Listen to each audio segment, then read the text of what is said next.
All right, so today we're going to dive into a story that I think you're going to find pretty interesting. Okay. It's one of those things where I was doing some research and just kind of had to stop and think about what I was looking at for a second. Yeah, I know that feeling. Yeah, so this is Lao Pu Gold. Okay. It's a Chinese gold jewelry brand. Yeah. And the thing is, they have seen just explosive growth. Really? Yeah, like we're talking about going from a valuation of about 5 or 6 billion HKD to almost 100 billion HKD Wow. in just a year.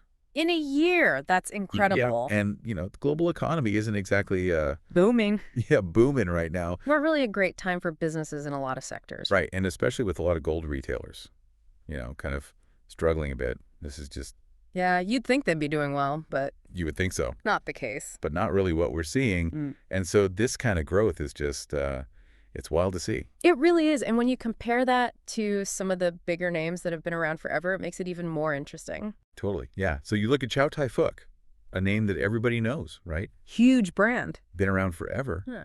And Lao Pu Gold has already passed them in market cap. Wow. And, Chow Tai Fook, their stock has actually gone down quite a bit in the last year. So it's not even that they're just staying steady, it's that they're actually losing ground. Yeah, they're going in the wrong direction. Wow.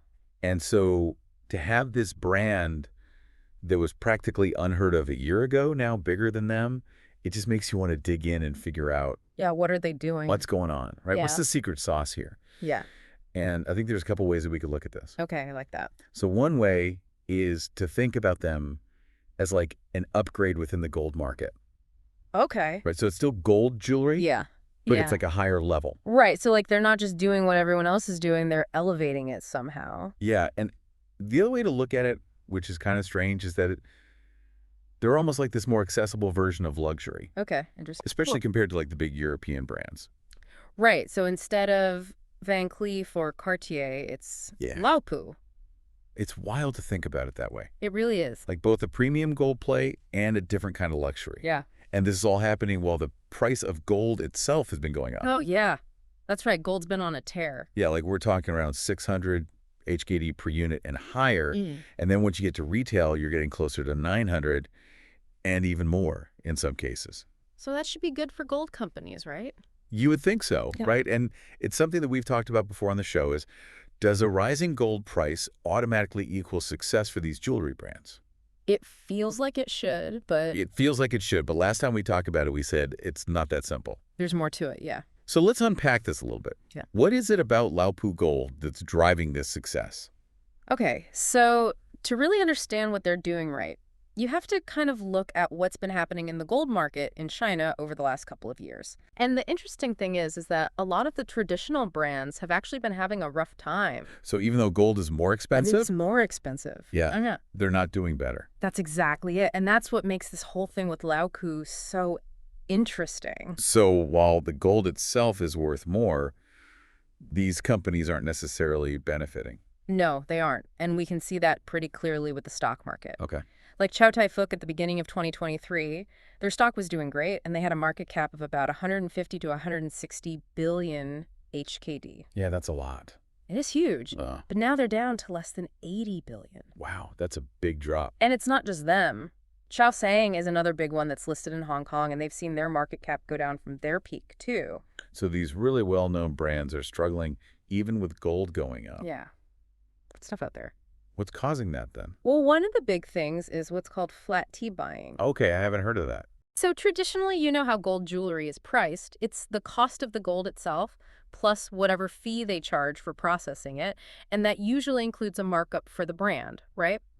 Yeah, makes sense. But what's been happening lately is that with everything kind of uncertain in the economy, people are being a lot more careful with their money. Yeah, for sure. People are feeling the pinch. And they want to get as much gold as possible for their money. Okay. So they're not as worried about the brand name or the design. They just want the gold? They just want the gold, exactly. Okay.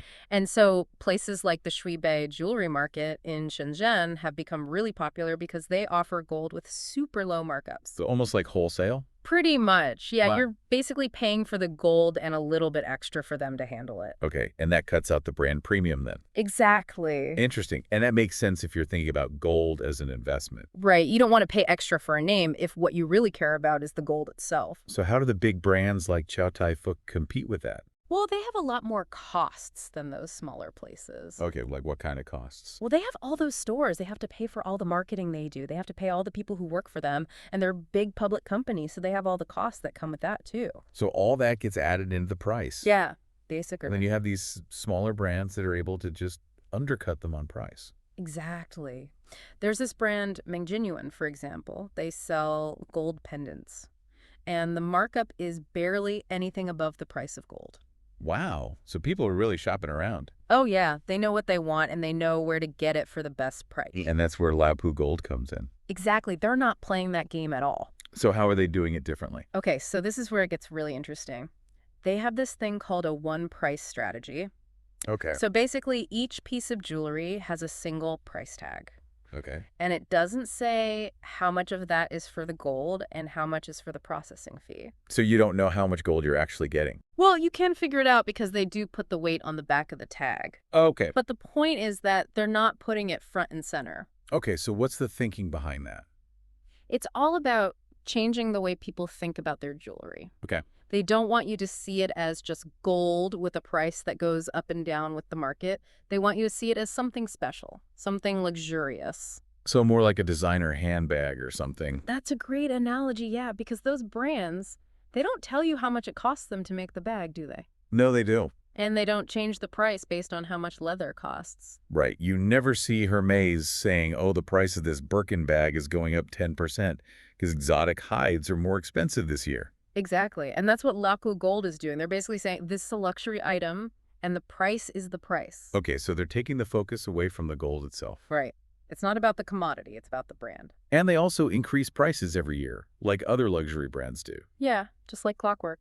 And they make it clear that those increases aren't because gold is more expensive. They're saying this is just how we do things. So they're really building up that brand value. Yeah, they want people to see them as being in that same category as those big European brands. So how do they convince people to pay more than they would for flat T gold? Well, that's where the luxury part really comes in. Okay. They're positioning themselves as a better value than those brands you mentioned earlier, Van Cleef Bulgari Cartier.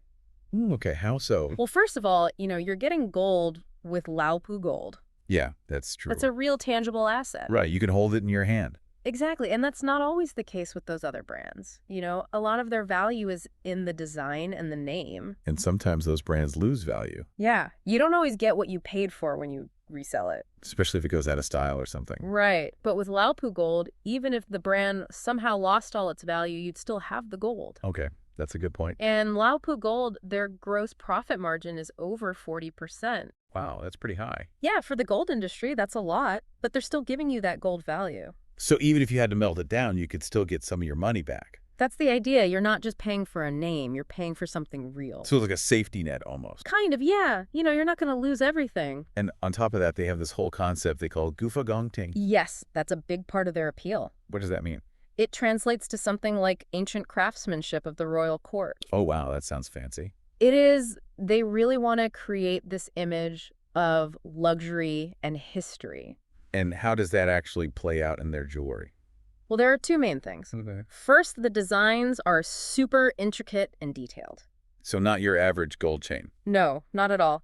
A lot of it is handcrafted, and they have a very specific style that you can recognize. Okay, so the designs are really unique. Yes, very much so. And what's the second thing? They incorporate a lot of traditional Chinese cultural elements into their designs. Like what kind of elements? Well, you see a lot of mythology, Buddhist symbols, things like that. Yeah. And they use these really complicated techniques to do it, things like inlay work and enameling, which is called falong in Chinese. So they're really going all out with the craftsmanship. Yeah, they are. And they really play up the history of these techniques. Like how far back do they go? Oh, they talk about them going back thousands of years. Wow, so it's like they're connecting their jewelry to this ancient tradition. Exactly. They're saying this isn't just some trendy thing. This is something that's been passed down for generations. And that probably resonates with people. It does, especially in China, where there's a growing sense of pride in their own culture and history. Right. And it's not just about the jewelry itself. Go ahead. They create this whole experience in their stores. Like what kind of experience? Well, they'll often have these really expensive gold art pieces on display. Like sculptures or something. Yeah, things like that. They look like they belong in a museum.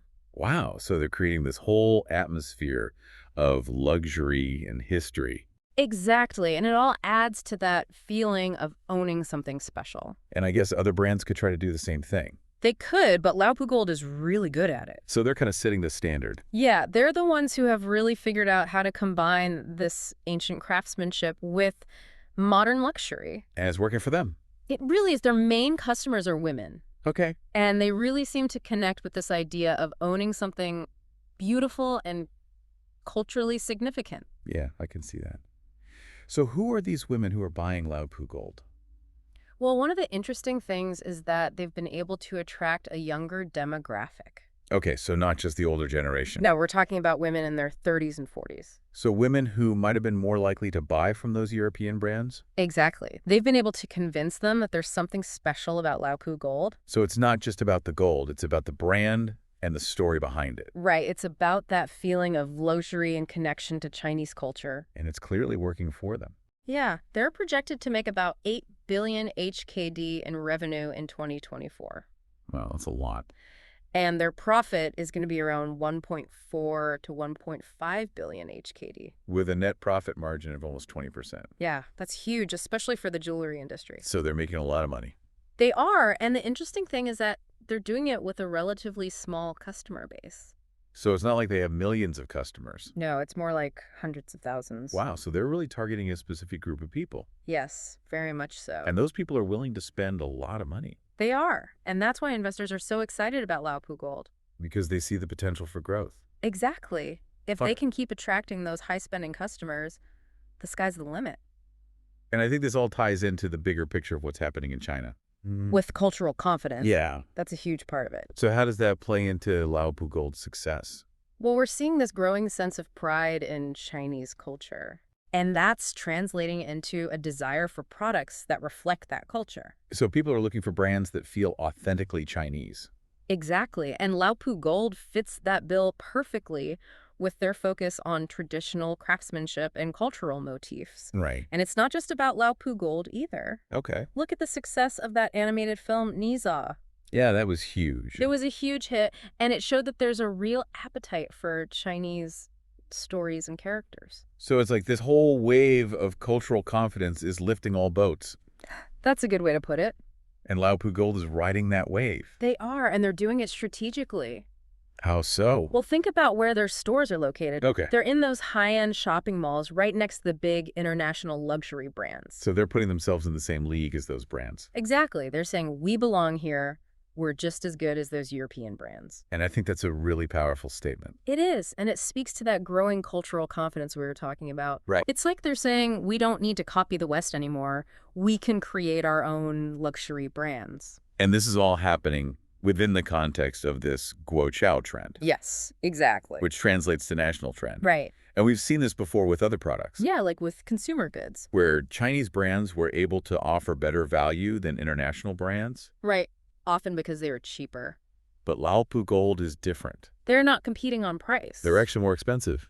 They are. They're a luxury brand. And that's really significant. It is, because it shows that Chinese brands can compete at the highest level. In a category that's traditionally been dominated by European brands? Yeah, for a long time, luxury has been synonymous with Europe, especially France and Italy. With their history of art and culture. Right. And it's been really hard for brands from other countries to break into that market. Even American brands. Yeah, even them. But Lao Pu Gold is changing that. They are, and it makes you wonder if this could happen in other industries too. Like which ones? Well, think about cars. Okay. For a long time, German cars have been seen as the best in the world. Yeah, especially for engineering. But now Chinese car companies are making some really impressive electric vehicles. So could we see Chinese brands challenging the established luxury car brands? It's definitely possible. That would be a major shift. It would. And if Lao Pu Gold is any indication, it could be happening sooner than we think. So Lao Pu Gold could be like a canary in the coal mine.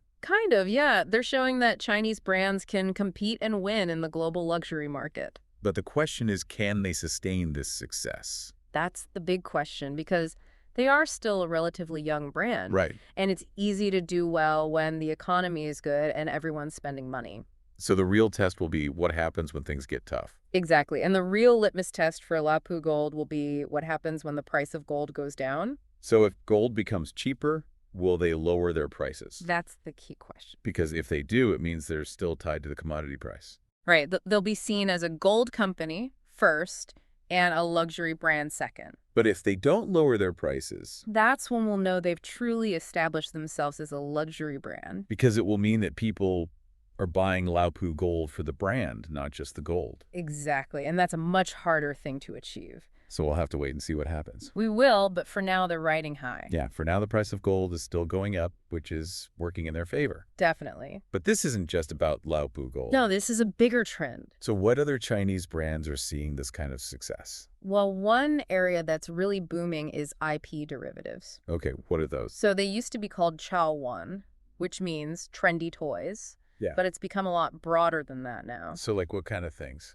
Well, it's basically anything that uses a popular intellectual property to create a product. Okay, so like those Pop Mart figures. Yeah, exactly. Those are a great example. And those things sell for a lot of money. They do, and the profit margins are incredible. So how does that compare to gold jewelry? Well, think about it this way. A Pop Mart figure doesn't cost that much to make, Right, they're mostly plastic but they can sell them for a huge markup. because people are willing to pay for the IP. Exactly. They want that specific character or design.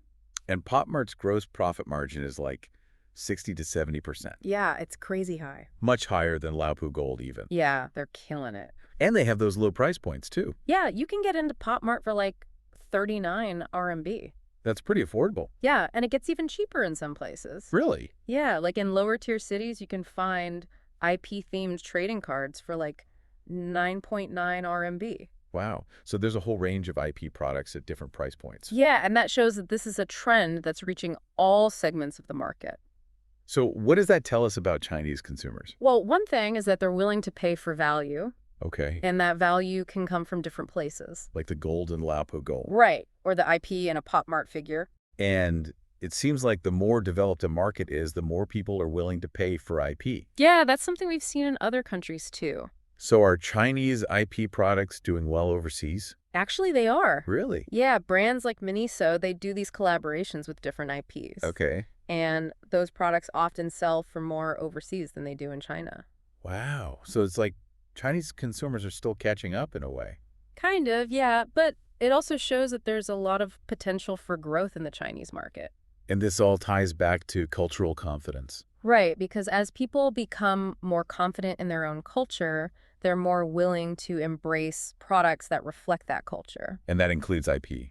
Exactly. And look at the success of Niza. Yeah, that movie was massive. It was a global phenomenon, and it showed the power of Chinese storytelling. And how much money can be made from a successful IP? Oh, yeah. Niza cost about 600 million RMB to make, Okay. but it made over 10 billion RMB at the box office. Wow. That's a huge return. It is, and it's just the tip of the iceberg. How? Well, in mature markets like the US, most of the revenue from an IP comes from merchandise. Really? Yeah, it can be more than half of the total revenue. So even more than the box office? Yeah, it's crazy. So there's a lot of potential for companies like Pop Mart to grow. Oh, yeah, huge potential. And it's not just limited to toys and collectibles. No, we even saw it with Niza and gold jewelry. Really? Yeah, people were buying gold versions of the characters and weapons from the movie. Wow. So it's like everything is connected. It is, and it all points to this growing demand for Chinese IP. So we have Lao Pu Gold, which is this high-end niche brand. Yeah, And then we have Pop Mart, which is more mass market.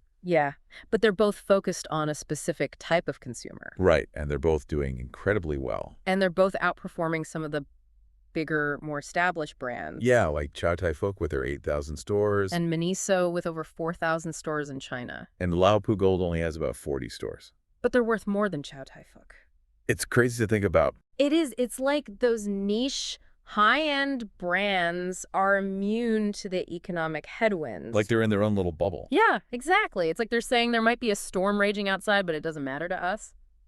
So it's actually a good strategy to focus on a smaller group of customers. It can be, especially in times of economic uncertainty. Because those customers are less likely to be affected by things like inflation or a recession. Exactly. They have the money to spend, and they're willing to spend it on brands they love. But those brands have to be special. Yeah, they have to offer something unique, something that you can't get anywhere else. And that's what Lao Pu Gold and Pop Mart are doing. They're giving people something they can't get from the mass market brands. And they're doing it in a way that resonates with Chinese consumers. Right. They're tapping into that growing cultural confidence and desire for products that reflect Chinese identity. And it's working. It really is. They're Hmm. showing the world that Chinese brands can be just as good as, if not better than, any other brands out there. And it makes you wonder what lessons other countries can learn from this. Yeah, like Japan, for example. Okay, you mentioned Japan earlier. Yeah, they have a much more mature market for IP derivatives. Right. You talked about Akihabara. Yeah, that place is like a mecca for IP fans. It's insane how much stuff they have there. It is, and it's been that way for years. So it's a proven model. Yeah, and it shows that these businesses can thrive even in a low-growth economy. Which is something that China might be facing in the future. It's definitely a possibility.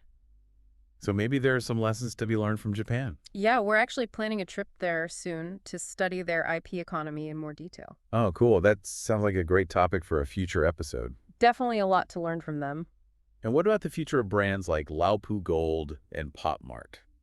Well, they're both starting to expand internationally. Yeah, Lao Pu Gold is already in Hong Kong and Singapore. And Pop Mart is in a bunch of countries too. So the next step is to go global. Right. And the question is, how will they adapt their strategies for different markets? Like, will Lao Pu Gold still focus on Chinese cultural elements? That's a good question, because those might not resonate as much with consumers in other countries. And Pop Mart will need to find new IPs that appeal to different audiences? Yeah, they've already started doing collaborations with local artists in some markets. So they're experimenting with different approaches. They are. They're trying to figure out what works best. It's going to be interesting to see how it all plays out. It really is. This is a fascinating time for Chinese brands. Yeah, they're really making their mark on the world. And it all comes back to that cultural confidence. That belief in their own ability to create something special. Exactly. And it's inspiring to see. Yeah, it really is. So I guess the big question is, what does this mean for the future? Yeah. What happens when Chinese brands become even more dominant? Especially in categories like luxury, where European brands have been the leaders for so long. It's going to be a fascinating thing to watch. Definitely. And it's something we'll have to keep an eye on. For sure. Well, this has been a really interesting conversation. Yeah, I've learned a lot. Me too. Yeah. And I think our listeners will find it really insightful as well. I hope so. So thanks for joining me today. It was my pleasure. And thanks to everyone for listening.